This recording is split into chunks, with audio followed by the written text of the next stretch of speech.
Hey gouache lovers, welcome back to another background print with me, Tracy Ann, and it is all about crush on covers. Yes.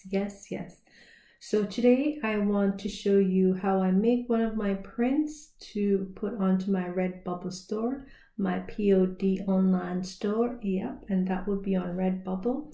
And I just want to show you some of the prints that I'm able to generate based on my artwork background print that we're going to be doing today.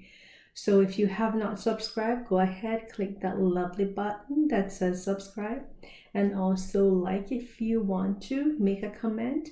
But definitely, I hope you pick up a tip or two from my demonstration with my gouache, loving gouache, and I'll show you once the video start rolling how lovely gouache is. With the prints are nice and vibrant, and I did not you know how you would go in GIMP and adjust it. I did not adjust the print for this. I just took a picture and uploaded and did my thing and made my print, and that is the result from my gouache in my book that you'll see straight onto the product. All right, so not getting paid to advertise for gouache, but it's a product that I love. This is the dry gouache, and you've seen my palette, and I totally love it. All right, so I do hope you enjoy this tip or two for you for your project.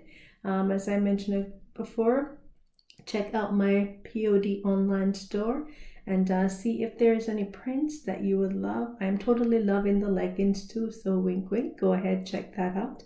All right, thank you so much, and I hope you enjoy. God bless.